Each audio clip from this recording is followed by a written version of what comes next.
今天我們要說的是一連串就發生在這個7月的怪事，一連串怪到讓人不敢相信只是巧合的怪事。先看第一幕，廣西南寧衡州市的六蘭水庫，在7月6日的一個上午，壩體被洪水硬生生撕開了2道缺口，加起來足足有50米寬。渾濁的洪流裹着泥沙，在短短半個小時之內就把下游的村莊淹到了屋頂。有人來不及逃，爬上房頂拼命揮手；有人被急流捲走，在水裡拼命掙扎。當地村民拍下的畫面裡，超市淹了，倉庫塌了，整條村子變成一片黃色的大海。一個聲音在鏡頭外顫抖地喊着：快撤，快跑到高的地方去。再看第二幕，就在同一個星期，湖北東部的天空在深夜降下了龙捲風，黃岡、黄石、鄂州接連遭殃，狂風把上千戶人家的屋頂連根掀翻，至少11個人在這場風暴裡喪生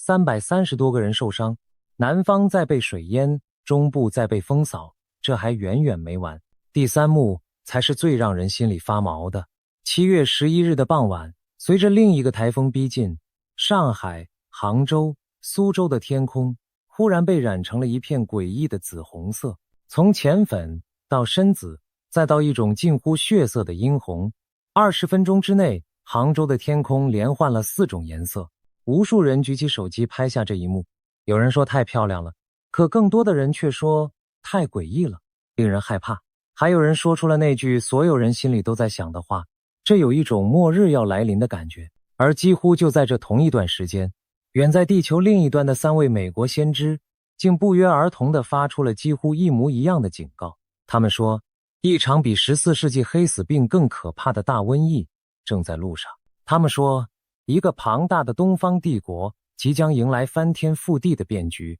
這些話單獨聽像是危言聳聽，可當我們把這個7月發生的每一件事攤開來，一件一件對照着看，你會發現這背後藏着一條讓人脊背發涼的線索。今天我們就順着這條線索一路走到最深最暗的地方，看看它到底通向哪裡。我們先把鏡頭拉回廣西，因為這場水災的細節遠比新聞標題裡的那幾個數字要驚人得多。這一切的源頭是一個叫美沙克的颱風。7月4日開始，它的殘余環流配上從東北方向壓下來的冷渦，再加上西南季風，3股力量在中國的南方撞在一起，短短幾天之內就把破紀錄的暴雨傾倒在廣西、貴州、湖南這一大片土地上。南寧、貴港、欽州、防城港這些地方累計的降雨量全都超過了600毫米，很多地方直接刷新了有氣象記錄以來的極值。沿海的防城港還出現了海水倒灌，城區大面積積水，60多艘漁船被吹得拋錨，5000多畝養殖區泡在鹹水裡。水利部門接連宣布，西江形成了當年的第2號洪水，豫江形成了第1號洪水，一條條大江大河同時告急。雨下成這個樣子，最先扛不住的就是那些水庫。六蘭水庫，這座在7月6日潰壩的水庫，其實有一段很耐人尋味的身世。它始建於1958年，1960年建成，正好是那個全民大煉鋼、大修水利的年代。整座大壩是靠着當年幾萬個民工用肩膀挑、用雙手夯，一層一層把粘土壓實堆起來的。壩體裡面沒有鋼筋，沒有混凝土的骨架，防滲和承壓全靠泥土自己的密度。這樣的壩在平常的水位下確實能穩穩地站着，可一旦遇到超出設計標準的極端洪水，它的脆弱就暴露無遺。更諷刺的是什麼呢？就在潰壩的前一年，也就是2025年，這座水庫才剛剛完成了所謂的標準化管理工程。官方當時信心滿滿地宣布，安全隱患已經消除，還建了智慧監控中心，可以實時盯着大壩的每一個運行數據。衡州市甚至給它掛上了設施完善、管理科學、生態良好這樣一連串漂亮的評語。可是僅僅1年之後，一場暴雨就讓這座已經66歲的老壩徹底失守。7月6日那一天，一天之內灌進水庫的水量幾乎逼近了它9552萬立方米的總庫容，水位遠遠超過了設計的洪水位。清晨6點，所有的泄洪閘全都打開了，可水位還是在漲，最後迎來的就是壩頂漫流，然後轟然潰決的那一幕。而更讓人憤怒的一個細節是，早在去年就有網友發過影片指出六蘭水庫存在安全隱患，可惜這樣的警告並沒有得到相關部門的重視。等到潰壩真正發生的那一刻，下游的居民甚至沒能及時接到通知，來不及往高處轉移。而且潰的還不止這一座，衡州市這一個地方境內就有多達1766座大大小小的水庫和塘壩，連日的暴雨把許多水庫全都灌得爆滿。六蘭潰了，雲表潰了，三岔、茶園接連出事，臨近的百合水庫副壩也垮了，洪水順着河道一路往下宣洩，把下游賓陽縣的一個又一個鄉鎮拖進了災難。賓陽的東班江流域甚至出現了50年一遇的大洪水，甘塘鎮有的路段積水接近2樓那麼高，居民只能把車開到橋面上去避險。在甘塘鎮，有的房屋直接被淹到了2樓。等洪水退去之後，一位老婦人站在自家門口，望着滿是黃泥的屋子，久久說不出一句話。而在六蘭水庫下游的六蘭村，情況更慘，這裡是離潰口最近的地方，洪水裹着泥沙，第一時間就撲了進來，許多老人和留守的孩子根本來不及反應。緊接着，更下游的貴港也遭了殃，基井水庫決堤，甘道水庫崩塌。短短幾天之內，這一片土地上竟然有7座水庫接連潰壩。官方通報的數字是，截至7月9日，光是廣西全區就有 37.5 萬人受災，至少39個人死亡，9個人失聯。南寧一地就緊急轉移安置了 6.45 萬人。在那些被洪水徹底圍困的地方，救援人員動用了衝鋒舟、橡皮艇，甚至直升機，一點一點地把被困的居民往外轉移，其中還包括一所中學裡200多名被困的師生。而西江上游那座巨大的水利樞紐，入庫的洪峰流量一度飆到每秒 2.5 萬立方米，整條大江都繃緊到了極限。可我們都清楚，在信息被層層過濾的地方，真實的數字往往比通報的要沉重得多。如果只是被水淹，或許還不是最絕望的，真正讓災民感到絕望的是那些被洪水從蛇場裡衝出來的毒蛇。衡州的雲表鎮有養蛇場，洪水一來，大批毒蛇順着水飄進了村子，飄進了那些還沒來得及撤離的人家，有人被咬傷卻無法就醫，甚至有人因此喪命。你能想象那個畫面嗎？人泡在齊腰甚至齊胸的洪水裡，頭頂沒有救援的船，腳下卻不知道游過來的是不是一條眼鏡蛇。有災民只能靠喝雨水撐着，一邊躲着洪水，一邊躲着毒蛇，等來的救援卻姍姍來遲，發到手裡的物資少得可憐，幾瓶水、幾個麵包，全靠無人機一點一點的空投。重災區的雲表鎮水位居高不下，很多人泡在水裡太久，出來的時候整個人都在發抖。有災民对着鏡頭紅着眼眶說：“太不公平了，這是區別對待，我真的很心涼。”這一句話比任何一組傷亡數字都更刺痛人心。而當洪水終於一點一點退去，留下的又是另一種絕望。街道和房屋被厚厚的淤泥覆蓋，現場一片狼藉。有的村莊裡，將近一半的房屋不是被沖毀，就是只剩下一個地基。一些村民開始離家逃難，可還有一些孤立無援的村莊，遲遲等不到人來。接受採訪的災民說，他們眼下最擔心的是物資的補給，是災後的衛生防疫，還有那些患慢性病的老人。眼看着救命的藥就要斷了，請你記住這幾個字：物資、防疫、斷藥。因為等一下我们就會發現，他們恰恰是打開這場更大災難的鑰匙。說完南方的水，我們再回頭看看中部的風，因為湖北那一夜的遭遇，同樣詭異的不像人間該有的景象。7月的第一周，就在廣西被洪水圍困的時候，湖北東部的天空毫無預兆地變了臉，黃岡、黃石、鄂州這幾個地方接連遭到龍捲風的襲擊。要知道，龍捲風在這片土地上並不常見，可那一晚它偏偏來了，而且來得又急又狠。狂風像是要把整座城掀翻一樣，屋頂被連根拔起，牆體被撕裂，數千棟房屋在短短幾分鐘之內受損，有的直接倒塌。光是黃岡的黃州區一地，衛生部門就緊急救治了331名受傷的居民，應急部門連夜往災區調撥帳篷、折疊床、棉被，才勉強保住了受災群眾最基本的生活。你把这兩幕拼在一起看，會有一種很不真實的感覺。南方是水，是潰壩，是整村整村被淹沒；中部是風，是龍捲，是把家園連根拔起；而在更北邊，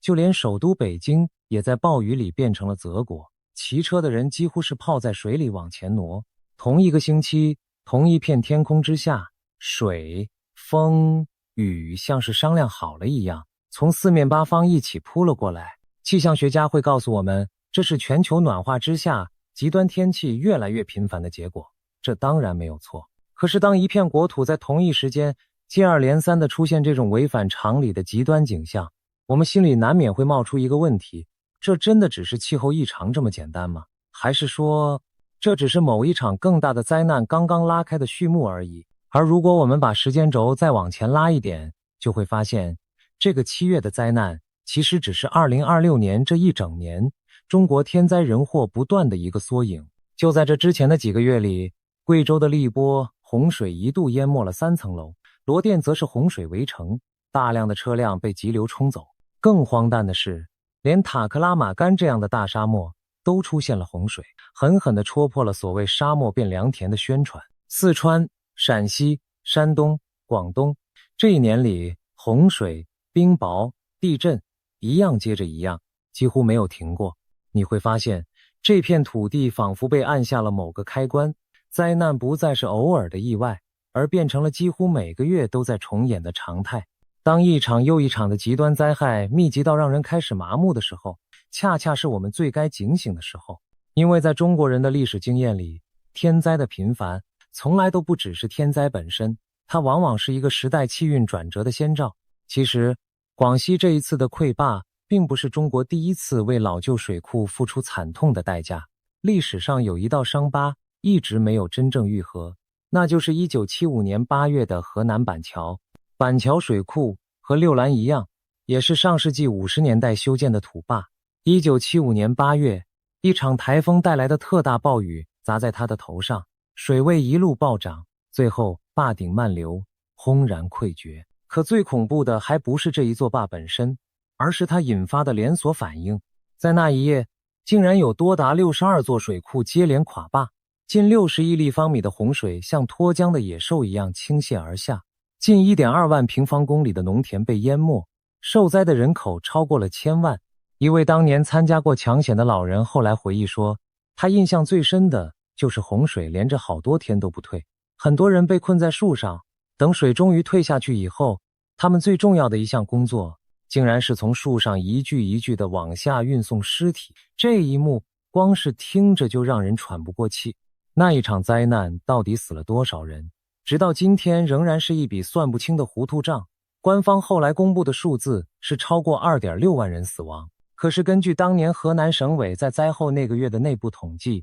死亡人數一度高達 8.56 萬人。一場洪水，2個相差好幾倍的數字，這中間隱藏着什麼？我們每個人心裡其實都有答案。板橋的悲劇之所以值得我們今天重新提起，是因為它和六蘭之間實在有太多可怕的相似。他們是同一個年代用同樣簡陋的辦法，在同樣物資匱乏的條件下堆起來的土壩。有公開的資料顯示，光是1958年到1965年這幾年之間，中國就建成了多達 4.5 萬多座水庫。這個數字幾乎接近今天中國在用水庫總數的一半。這些壩裡，絕大多數中小型的都是均質土壩，外坡沒有堅硬的混凝土護面，靠的只是泥土和一層草皮。他們在正常的日子裡看似安穩，可誰也不知道，下一場超標的暴雨落下來的時候，哪一座會是下一個板橋，哪一座會是下一個六蘭。而這裡面最讓人啼笑皆非的一點是，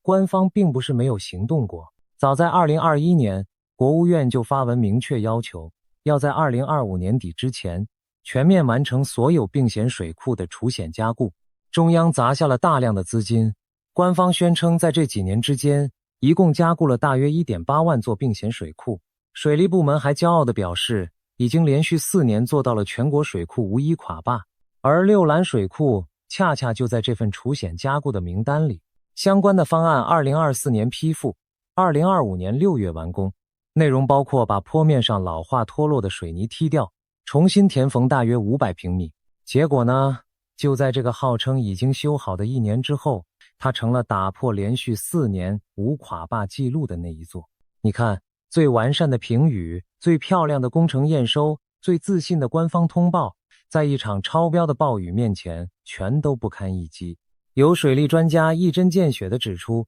中共在防災這件事上做得最好的，其實是信息管控。當救人永遠排在保面子的後面，當通報永遠慢上半拍，最終要用命去填補這個窟窿的，還是那些住在壩下最底層的普通人。好，說到這裡，前面的3場天災已經夠沉重了，可真正讓這個7月變得不同尋常的是那片紫色的天。現在我們就來好好說一說這個所謂的紫色異象。時間是7月11日的傍晚，當時另一個名叫巴威的颱風正氣勢洶洶地逼近華東沿海。就在它登陸之前，上海、杭州、蘇州、嘉興這一大片地方的天空同時被染上了濃烈的像油畫一樣的粉紫色，還夾雜着一片片殷紅。這個景象一出現，立刻就登上了熱搜，社交網絡上瞬間被刷屏。有人陶醉地說魔幻，說浪漫，可更多的人感到的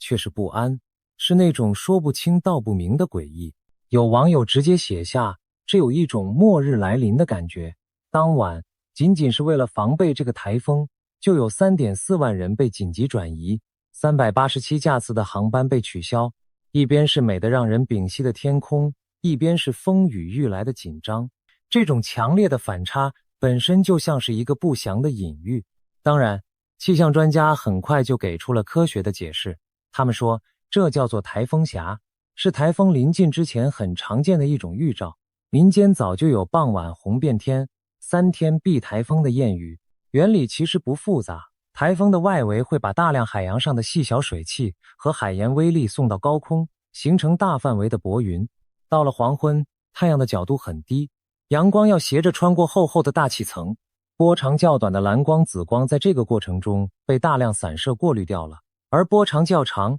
穿透力更強的紅光、粉光就鋪滿了整片雲層，於是天空就變成了那種夢幻又詭異的粉紫色。專家還特別提醒，這種現象恰恰說明上海並不在颱風的核心區裡，所以大家不必過度解讀。道理我們都懂，這確實是一個可以用物理學解釋清楚的自然現象。可是，如果我們把眼光從科學挪開一點，放回到中國幾千年的文化脈絡裡去看，這片紫色的天就有了另一層讓人心頭一緊的意味。在中國的傳統裡，紫色從來就不是一種普通的顏色，它是天上的顏色，更是帝王的顏色。天上有紫微垣，有紫微星，那是古人眼中众星環繞的中心，是天地居住的地方，對應到人間就是那至高無上的君王，所以歷代皇帝住的地方才會叫做紫禁城。老子出關的時候，傳說有紫氣東來，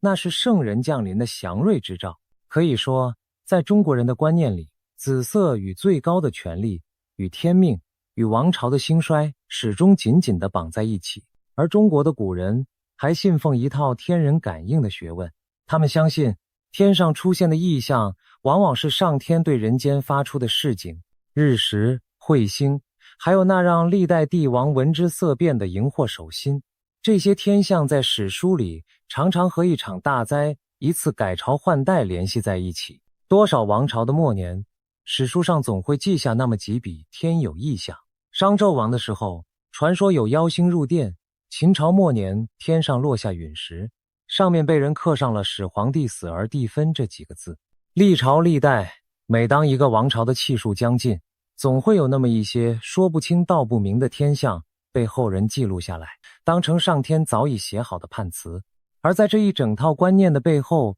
還站着一個更根本也更沉重的概念，那就是天命。中國人相信一個王朝的統治权是上天授予的，叫做天命所歸。可這份天命並不是永久的，如果統治者失德，天下大亂，上天就会用種種災異來示警，來一步步收回他的授權。而在所有的災異裡，洪水，尤其是那種沖毀家園、淹沒蒼生的滔天大水，恰恰被視為上天最嚴厲的警告之一。當一場又一場的潰罷把成千上萬的百姓拋進絕望，當一個政權連罷下的人命都護不周全的時候，在這套古老的邏輯裡，那意味着什麼？意味着他腳下的天命正在鬆動。所以你看，當一片近乎血色的紫紅籠罩在這個龐大帝國最繁華的經濟心臟之上，而幾乎就在同一時間，它南方的大壩在潰決，中部的天空在降下龍捲，它的高層還在暗流洶湧。這一切在一個信奉天象的古人眼中會被解讀成什麼？答案幾乎是不言而喻的。當然，我們是現代人，我們知道那是散射，是台風俠。可有時候，理性能解釋現象本身，卻未必能解釋為什麼所有這些現象會如此密集地擠在同一個7月一起發生。這就是我們要說的第一重意象。如果說紫色的天還只是東方式的隱喻，那麼接下來這3個人的話，就是來自西方的赤裸裸的直接警告了。這也是我們今天要說的核心。就在這個2026年，有3位美國先知在彼此並沒有商量的情況下，幾乎在同一段時間裡發出了指向同一個方向的預言。這種同步本身就足夠讓人不寒而栗。要知道，在末世預言的圈子裡，這3個名字都不是無名之輩，他們的身後各自都有着數量龐大的追隨者。他們過去所說過的一些話，也曾一次又一次地引發轟動。正因為如此，當他們幾乎在同一個時間點把矛頭指向了同一個方向的時候，這件事本身就非常值得我們停下來認真地对待。第一位是布蘭登·比格斯，這個名字關注末世預言的朋友應該不陌生。他反覆講述的是一個關於大瘟疫的意象，而這個意象恰恰對應了我們標題裡那句話，比黑死病更大的瘟疫。比格斯自己形容，他的這些啟示是像剝洋蔥一樣，一層一層在時間裡慢慢展開的。關於這場瘟疫，他並不是第一次看見，而是每看一次，細節就更清晰一分。他說，他看見的這場瘟疫會讓人聯想到14世紀那場席捲歐洲的黑死病，但它比黑死病更可怕，因為這一次，病毒不再是天然產生的，而是被人用人工智慧技術改造出來的一種全新的致命毒株。更詭異的是他描述的傳播方式。他說這一次的載體不再是蝙蝠，而是老鼠，是被特意培育的壽命更長的老鼠，好讓病毒能傳播得更久，散布得更廣。在他的意象裡，這場瘟疫會先橫掃歐洲，然後蔓延到非洲，蔓延到中東的一部分，最後一路逼向美洲。而伴隨着瘟疫一起到來的是全球性的經濟崩塌。他特別看見了歐洲貨幣的崩潰，像推倒第一張骨牌一樣，引發連鎖反應，最終衝擊到美元和整個全球金融體系。至於時間，他反覆提到，疫情會在秋天開始浮現，然後在來年初春的3月到5月之間達到最兇猛的頂峰。他還說，這中間有一段時間剛好落在某一屆總統任期之內，那是一個還來得及禱告，還來得及準備的窗口。你只要把這個時間線和眼前發生的一切放在一起想一想，就會覺得後背發涼。值得一提的是，比格斯的意象裡還夾雜着不少來自聖經啟示錄的意象。他提到過那顆名叫苦艾的星，也就是啟示錄裡那顆預示着江河水源被毒害的苦艾星。他還看見過一場發生在古巴和巴哈馬附近海域的變故。這些畫面在信徒的眼中都指向同一個訊息：末世的審判正在一步步逼近。當然，對於這樣的預言，世界上一直是有人深信，也有人質疑。可即便是最冷靜的旁觀者，也很難否認，這幾年他所描述的那些關於歐洲、關於瘟疫、關於經濟的景象，正在以一種令人不安的方式和現實慢慢對上。第二位是朱莉·葛林，他所警告的是一個他稱之為黑暗寒冬，甚至是死亡之冬的季節。他說，接下來的日子裡，世界會面對的不止一種病毒，甚至還有借着昆蟲來傳播的生物武器，會有大停電，會有戒嚴，會有停飛的飛機和沉寂的網絡。他反覆提到一個東方大國對別國糧食和農田的滲透，提到金融體系的崩潰與徹底的重置，而最讓人在意的是他關於各國政府接連垮台的預言。他說，你們會聽到一個又一個國家的政府崩溃，波蘭的總理會突然下台，法國、日本、尼泊爾都會陷入動盪，澳洲的總理會被趕下台，那片土地還會遭遇災難性的洪水，紐西蘭的政府也會垮，並且會經歷一場超過8級的大地震。他甚至說，會有一場聖經裡那種規模的沙塵暴籠罩阿富汗，還會蔓延到不止一個國家。當他一口氣說出這一長串名字和災難的時候，很多人只當是耸人聽聞。可如果這些真的一件一件應驗，那意味着什麼？意味着我們所熟悉的這個世界秩序正在從一個又一個角落開始鬆動，開始崩解。而葛林的預言裡還有一個特別讓人心頭一沉的畫面，那就是3天的黑暗。有意思的是，這個3天黑暗的說法并不是他一個人的專利。早在幾十年前，那位被稱為沉睡先知的美國預言家艾德加·凱西就曾在他的催眠狀態中說到過2026年前後，美國會爆發大規模的社會動盪，而全世界會經歷連續3天的完全黑暗。一個活在幾十年前的預言家和一個活在今天的先知，隔着大半個世紀卻說出了幾乎一樣的畫面。這種橫跨時空的呼應本身就足夠讓人脊背發涼。第3位，來自晨星市宮的瑞克·喬伊納。如果說前2位講的是瘟疫和亂世，那麼喬伊納的預言就直接指向了那個東方帝國的命運本身。他很早以前就說過，早在2022年，他就得到了一個關於這個國家的啟示。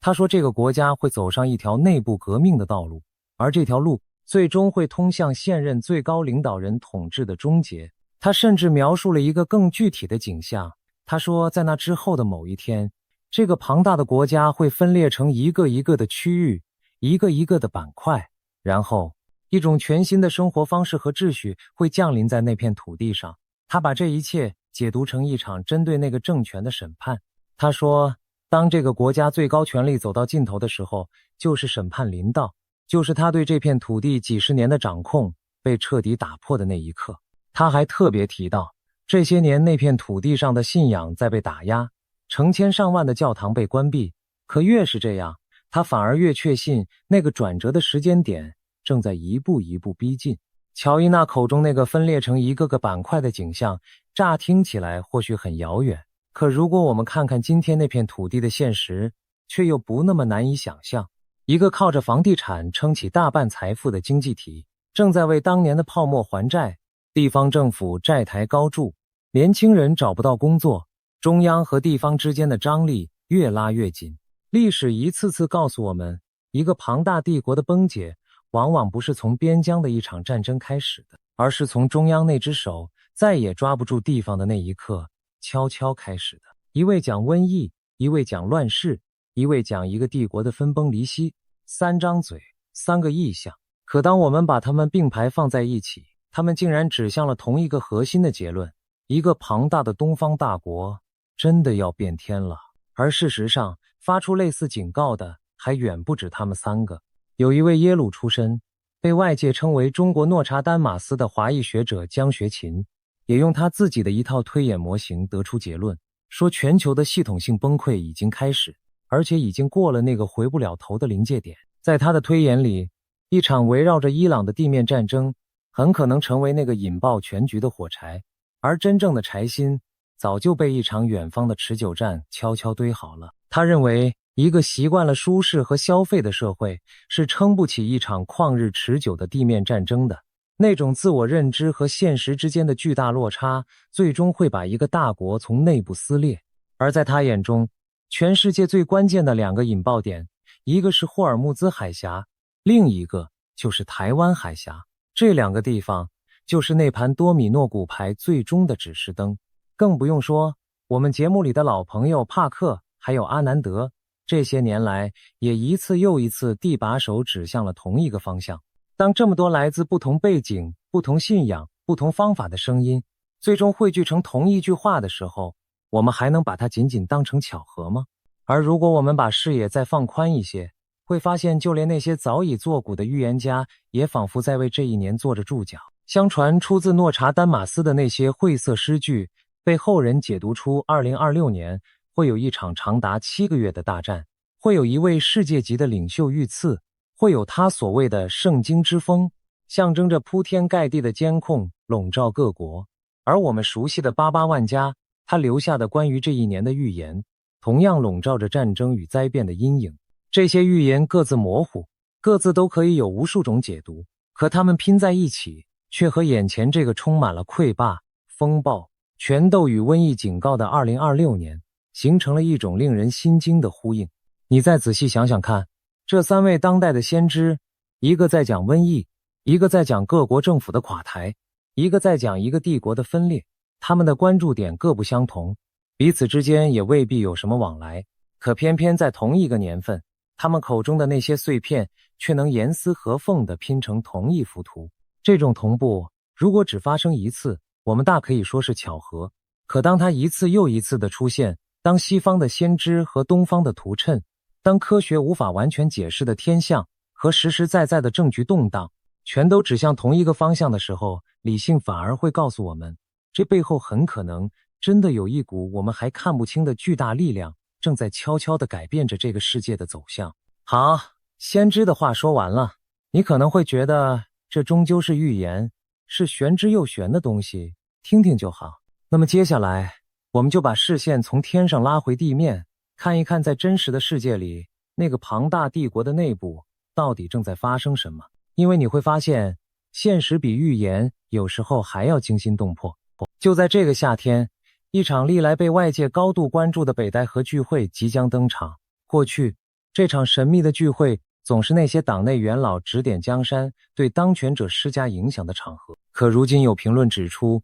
這一次的北戴河恐怕再也看不到元老干政的場面了，取而代之的很可能是自己人之間為了安插親信、瓜分政治蛋糕而爆發的激烈爭吵。當一個權力的核心連內部都開始為了分贓而互相撕扯的時候，那往往就是他由盛轉衰的一個信號。可就在這之前的這半年裡，那座紅牆之內早已是暗流洶湧。最引人注目的是軍隊裡一連串的地震。年初的时候，中央軍委的一位副主席張又俠，還有軍委委員劉振立先後被查落馬。要知道，這已經是軍隊最高層級的人物。緊接着，空軍的司令員長汀裘和政委郭普孝也被終止了人大代表的資格。空軍的軍事工作實際上換了人來主持。上半年下來，光是省部級以上的高官就有政治局委員馬興瑞在內的多名重臣接连出事。更讓人心驚的是，據不完全的統計，這1-2年裡竟然有40多位軍中的將領先後因病去世。這麼密集的病亡本身就透着一股說不出的詭異。要理解這場軍中的大地震，就得把時間往回撥。這一連串的清洗最早是從火箭軍的一樁窩案開始的，那可是掌管着這個國家戰略導彈的核心部隊。順着這條線一路查下去，一位又一位軍工集團的高層，一個又一個曾經權傾一時的將領接連倒下，就連前任的國防部長也早已消失在了公眾的視野裡。有分析認為，像張又俠這樣的人物之所以會被拿下，某種程度上是因為他那種資深將領、紅二代的身份本身就对最高的權力構成了一種挑戰。而這一切的背後還牽動着一個更關鍵的時間節點，那就是明年即將召開的黨代會以及隨之而來的高層大換屆。權力的重新洗牌往往就是一個政權最凶險也最容易失控的時刻。到了5月底，軍委又印發了一份被外界稱為軍委26條的新規。這份文件表面上說是要立規矩，加強對高級幹部的教育管理監督，可它的內容一旦被解讀出來，透出的卻是一股濃濃的寒意。文件裡處處強調，軍隊高層不准私自決定，不准私自交往，家屬必須納入監控，履職的過程要處處盯防，連跨兵種之間的聯絡都要嚴密防範。這哪裡像是對國之重臣的信任？這分明是把每一位上將中將都當成了隨時可能發動政變的潛在對象，在嚴防死守。有人形容這根本就是一封寫給軍隊的防賊宣言。一個真正手握兵權、穩如泰山的統治者，會需要用這樣的手段去防備自己一手提拔的將領嗎？不只是軍隊，就連黨內的權力格局也在悄悄鬆動。就在不久前，一位被視為最高領導人鐵桿親信的重臣蔡奇，突然接任了中央黨校的校長，而原本坐在這個位子上的人卻悄無聲息地卸任。官方到現在都沒有給出一個明確的解釋。有旅居海外的學者直言，這件事絕不簡單，它背後很可能是那座紅牆之內正在發生的一場強烈的政治地震。有意思的是，不少分析者都指出，這一輪對高級將領的大清洗，在短期之內反而暫時降低了這個國家對外發動一場大戰的可能性。原因很現實，軍委的核心成員還沒有補齊，聯合作戰指揮的位子還空着。在這種軍心浮動、將領人人自危的時候，貿然開戰風險實在太大。可是硬幣總有另一面，當一個被清洗掏空了的軍隊，配上一個越來越孤立、越來越聽不進不同聲音的最高決策者，一旦內部的壓力大到需要用一場外部的衝突來轉移的時候，那盤圍繞着台海的棋局反而會變得更加難以預測。這也正是那些先知和學者為什麼會不約而同地把手指向台灣海峽的原因。也正因為如此，民間開始流傳起各種帶着隱喻的說法。有人玩起了諧音，把那位最高領導人的名字戲稱為習近平，取的是他近年來那種近乎執念的全面禁絕、全面封控之意。還有一句更古老的讖語，說共產亡於共管，意思是當一個集權體制為了追求絕對的安全，把那個管字發揮到極致的時候，恰恰是他親手為自己挖好了墳墓。管得越緊，管得越密，內部的離心和恐懼就越深，這個系統反而會加速走向自我毀滅。有分析者形容，如今這位領導人越來越像一個被困在深宮內院的古代皇帝，親信被一個個清除，身邊越來越孤立，早已聽不到最底層真實的民生疾苦。而在這層層權鬥的背後，是那個更龐大也更沉重的現實，是遲遲走不出泥潭的房地產危機，是不斷放緩的經濟，是那將近70%財富都壓在房子上，卻眼看着資產一天天縮水的無數中產家庭。你把這一切疊在一起看，軍中的清洗，高層的猜忌，經濟的困局，民間的怨氣，再配上南方的潰壩，中部的龍捲，還有那片籠罩在經濟心臟上空的血紫色天。這幾百年來，中國人一直有一部叫《推背圖》的奇書，用一幅幅隱晦的圖讖去預言王朝的更替。我們的老祖宗一向懂得從天象和人事的呼應裡去讀出一個時代將要轉折的訊號。那麼此時此刻，當這麼多的徵兆在同一個時間點上重疊，我們是不是真的該問一句，這一大國真的要變天了嗎？現在讓我們回到那個最初也是最令人恐懼的預言，那場比黑死病更大的瘟疫。因為在所有的警告裡，這一個離我们可能最近也最致命。我們得先弄清楚黑死病到底有多可怕。那場瘟疫爆發在14世紀的歐洲，據估計它奪走了7500萬到2億條性命，讓當時的歐洲足足有1/3的人口在短短幾年之內憑空消失，整座的城市變成空城，教堂的鐘為死者晝夜不停地敲響，活着的人甚至來不及掩埋死去的人，只能把屍體堆在街角。那是人類歷史上最黑暗的篇章之一，它的陰影直到幾百年後都沒有完全散去。而布蘭登·比格斯的意象之所以讓人毛骨悚然，就在於他說，即將到來的這一場會比黑死病更加恐怖。因為黑死病是天災，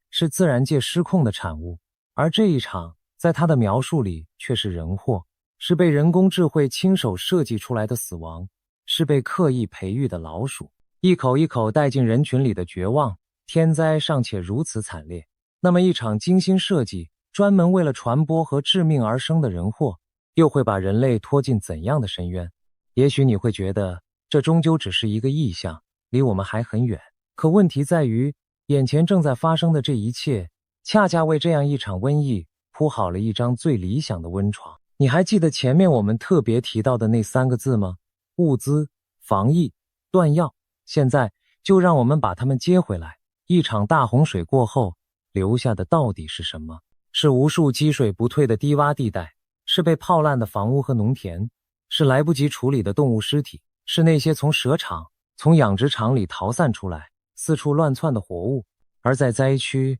最讓當地人揪心的，除了斷糧斷水，恰恰就是災後的衛生防疫，還有那些患慢性病的老人，眼看着藥就要斷了，積水、腐爛、蚊蟲、屍體、斷藥、防疫崩潰，這些恰恰是各種傳染病最喜歡的滋生條件。歷史一次又一次地告訴我們，大水之後，往往就是大疫。當年那些被困在樹上，被洪水泡了很多天的災民，他們要面對的，從來就不只是眼前的水，還有水退之後，那些看不見的病。這絕不是危言聳聽。翻開史書你會發現，大災之後的大疫，幾乎是一條反覆應驗的鐵律。洪水沖毀了乾淨的水源，泡爛了糧食，讓成千上萬失去家園的災民被迫擠在一起，衛生條件急轉直下。這正是瘟疫最愛的溫床。歷史上多少次改朝換代的前夜，都是先有連年的水旱蝗災，緊接着就是一場席捲天下的大疫，然後才是餓殍遍野，天下大亂。而在今天，比格斯所警告的那種被人工智慧設計出來的病毒，把這份古老的恐懼又推到了一個全新的高度。過去這幾年，關於實驗室、關於病毒改造、關於功能增強研究的爭論一直就沒有停過。當人類真的掌握了設計一種病毒的能力，那麼一場瘟疫就不再只是天要亡誰那麼簡單，而可能變成人要亡人，這才是這個意象裡最讓人不寒而栗的地方。而在今天這個高度互聯的世界裡，一場瘟疫的破壞力早已不是14世紀可以相比的。當年的黑死病，靠着商隊和船只，花了好幾年才走遍歐洲。可今天，一架飛機，幾個小時就能把病毒送到地球的另一端。一旦這樣一場被精心設計出來的瘟疫真的爆發，它衝擊的將不只是人的性命，還有那一環扣一環，脆弱的超乎想象的全球供應鏈、全球金融和全球的秩序。我們在幾年前那場疫情裡，其實已經嘗到過一點點世界停擺的滋味，可比格斯所描述的那一場，恐怕要遠比我們親身經歷過的還要兇險得多。把這一切串起來看，一幅完整而陰森的圖景就漸漸浮現了出來。先是接二連三的天災、潰壩、龍捲、暴雨，把一個地方的秩序和防線一點一點地衝垮，然後是在這片廢墟之上隨時可能滋生蔓延的瘟疫，再然後是那個帝國內部本就搖搖欲墜的權力結構，在天災和民怨的雙重衝擊之下，走向那個先知們口中的變局。天災、瘟疫、政治的動盪，這三者從來就不是彼此孤立的，他們會像齒輪一樣互相咬合，互相推動，一環扣着一環，直到滾成一場誰也擋不住的巨大災難。比格斯說，那場瘟疫會從歐洲一路燒向美洲，可我們忍不住要多想一層，如果人禍的源頭本就在東方呢？如果這一切的第一塊骨牌，恰恰就是從我們眼前這片正在被水淹沒的土地上倒下的呢？說到這裡，這個7月的種種怪事，或許已經在你的腦海裡連成了一條清晰而冰冷的線。那道被撕開50米的潰口，那些飄進村莊的毒蛇，那一夜掀翻上千戶屋頂的龍捲，那片讓無數人感到末日將臨的血紫色天空，那3位隔着半個地球卻異口同聲的美國先知，那座紅牆之內一輪又一輪的軍中清洗，還有那場正在路上比黑死病更可怕的瘟疫，他們單獨拿出來，或許都能找到一個看似合理的解釋。一場台風，一次氣象現象，一輪人事調整。可當他們在同一個7月，同一片天空之下，如此密集地擠在一起出現的時候，那種撲面而來的壓迫感，是任何一個單獨的解釋都無法消解的。我想說的是，我並不是要嚇唬屏幕前的你，讓你陷入無謂的恐慌。恰恰相反，中國人講天象示警，本意從來就不是叫人絕望，而是叫人清醒，叫人警惕，叫人在風暴真正到來之前，早一點做好準備。無論是那些古老的圖覡，還是這些西方先知的意象，它們真正的價值不在於精確地告訴我們哪一天會發生什麼，而在於提醒我們，我們正站在一個巨大轉折的門檻上，從這個2026年的下半年，一路望向那個被反覆提及的2027年，前方的這條路恐怕注定不會平坦，而這條路上最先讓普通人有切身之痛的，很可能不是遠方的戰火，而是我們錢包裡的錢。三位先知不約而同的都提到了金融的崩潰與重置。比格斯看見的歐洲貨幣崩盤，葛林口中那場徹底的金融重置，說到底都是同一件事。當一個舊的秩序走到盡頭，支撐它的那套金融體系往往會是第一個崩塌的。而一旦全球的金融真的發生劇烈的動盪，這個世界上沒有哪一個國家，哪一個普通的家庭能夠真正的置身事外。或許有人會問，如果這一切真的是注定的，那我們知道了又能怎樣呢？可我想說的是，一個預言之所以會被說出來，恰恰是因為它還沒有成為定局。無論是聖經裡的先知，還是中國的圖谶，他們警告災難從來都不是為了讓人們坐以待斃，而是為了讓人們回頭，讓人們醒來。比格斯自己就反复強調，禱告和準備是可以改变，至少是可以減輕那些最壞結果的。天象示警真正的意義，從來不在於宣判一個無可挽回的結局，而在於它給了我們一段還來得及的時間。那麼，我們每一個普通人又能做些什麼呢？也許就是在還來得及的時候，多留一分清醒，多存一分底氣，對身邊的異常多一分留意，對家人多一分照拂。因為在真正的大時代面前，我們或許改變不了洪水的走向，也左右不了一個帝國的命運，但我們至少可以選擇不做那個在潰壩來臨時還睡在夢裡的人。說到底，我們今天把這些潰壩、風暴、紫色的天，還有三位先知的警告一件一件地擺出來，並不是要販賣恐懼，而是想和屏幕前的你一起做一件事，那就是保持清醒。這個世界正在以一種前所未有的速度變化，舊的秩序在鬆動，新的變局在醞釀，而我們每一個人都身在其中，無人能夠例外。看清腳下的路，才不會在洪水真正漫上來的那一刻才驚慌失措。這或許就是所有這些驚人的神諭想要告訴我們的最樸素也最重要的一件事。天已經變了顏色，壩已經裂開了缺口，先知的話已經說出了口。那個一直被我們遠遠望着的東方大國，是不是真的走到了改天換地的前夜？而這一連串的驚人神諭，最終指向的究竟是一場注定要降臨的浩劫，還是一次讓我們懸崖勒馬的最後警告？這個問題的答案，或許就藏在接下來的每一個月裡，藏在每一個我們親眼見證的明天裡。我們一起看下去。